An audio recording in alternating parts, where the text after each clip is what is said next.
What's up guys, it's Flossin. Today, I'm diving into a topic that's been on my mind lately.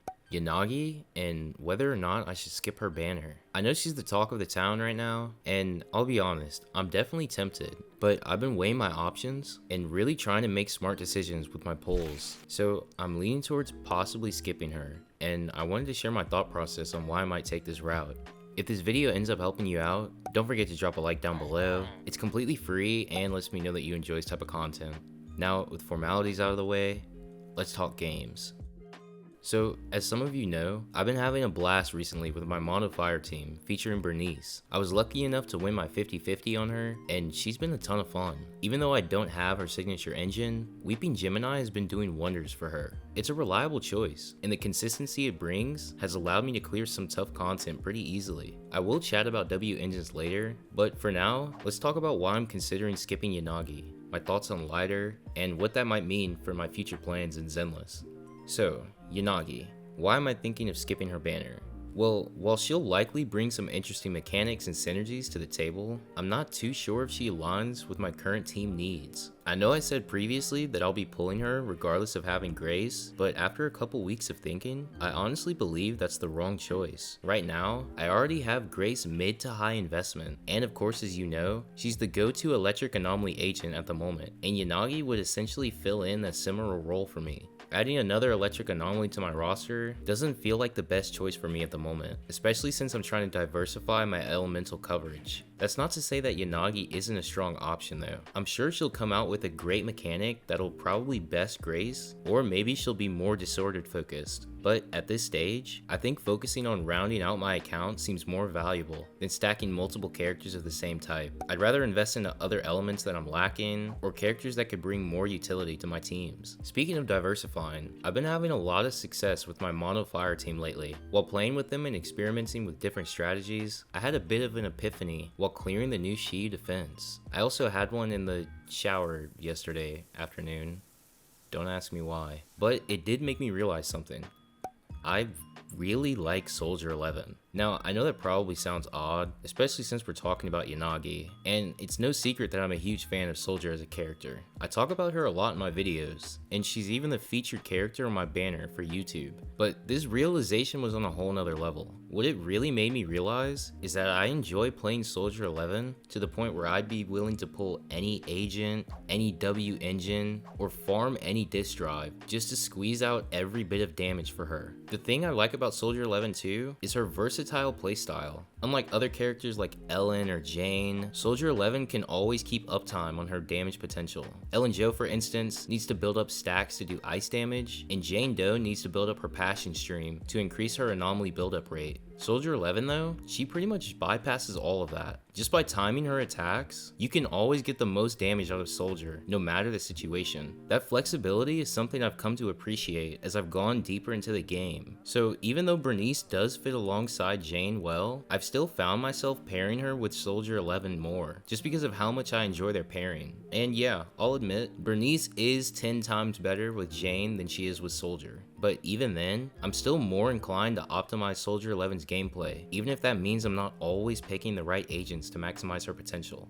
But I do think that there is an agent who will maximize Soldier's potential, and that's Lighter. And he's definitely made this whole situation even tougher for me. Like I said before, I love Soldier. If I could brute force my way through every piece of content with her, trust me, I would. That's why the possibility of adding Lighter to my team has been so tempting lately. I'm sure he's gonna come out with a fire damage boosting mechanic that could fill a gap that's currently making my Mono Fire setups less consistent than I'd like. If he doesn't release with a mechanic like that, I'm sure it'll be a counterpart mechanic instead, like shredding fire resistance or something like that. Maybe he could even bring a new burn mechanic that could stack with the others, like Bernice's Afterburn. I feel like the idea of having a support that specializes in fire damage could completely change how I approach these teams, especially for Soldier 11. Also, to add on, Lighter is also slated to arrive in the second half of patch 1.3, so this means if I do end up skipping Yanagi, I'll be able to stack up Polychrome during her banner if I do decide to go for him. It'll also give me a chance to give some of the neglected characters on my roster the attention they deserve. I don't want to be caught in the cycle of FOMO, where I'm constantly pulling for the latest agents without actually investing into the ones that I already have. I think it's important to build a well-rounded account, especially as the game continues to add new mechanics and challenges like we've seen in the recent Shiyu defense. Also a big reason why I decided to skip Yanagi.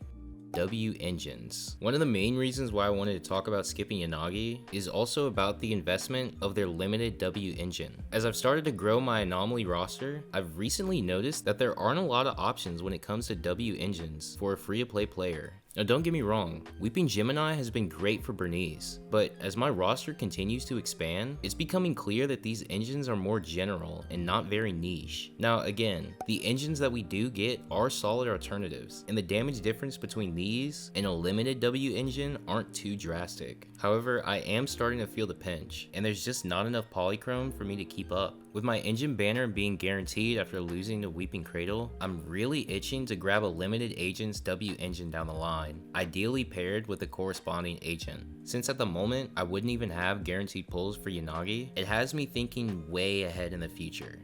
And honestly, I've got my eyes on Miyabi. Her potential could be a game changer if she brings new synergies for ice, or even some crossover utility that benefits other elements. Now, I know I've been pretty wishy-washy in this video about pulling Yanagi, Lighter, or even both, but Miyabi is non-negotiable for me. If she comes out soon, I'm pulling her and her W engine, no hesitation. Right now in the game, there's only 2 ice DPS agents that you can play. Ellen Jo, who had her banner way back in 1.0, and DPS Sukaku, which, let's be real, who's playing DPS Sukaku? Miyabi, on the other hand, could finally fill my elemental coverage since I don't have Ellen on my account. We don't know for sure what element she'll be when she releases, but based on past information, her element was initially Wind during the beta, but it was later changed to Ice. Coupled with her sick animations in the game, I'd be really surprised if she isn't an Ice elemental agent. And while this doesn't guarantee she'll be the next agent after Lighter, I have a hard time believing she won't arrive soon afterward, especially since both Yanagi and Miyabi fall under Section 6. Sure, Harumasa could make an appearance, but we haven't seen much of him since that initial cutscene from Nevena.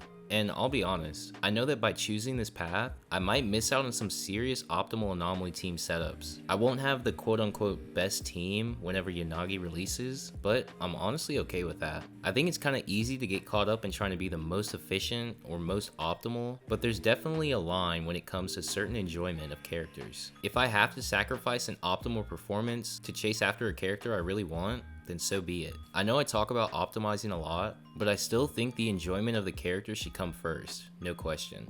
But yeah, I think that's enough yapping out of me. I'm curious though, what about you guys? Are you planning to pull for Yanagi? Or is there another upcoming agent that has your attention? And how do you feel about the W engines that we get as free-to-play players? Let me know in the comments down below. And as always, if you enjoyed this video, don't forget to drop a like down below. It's completely free and lets me know that you enjoy this type of content.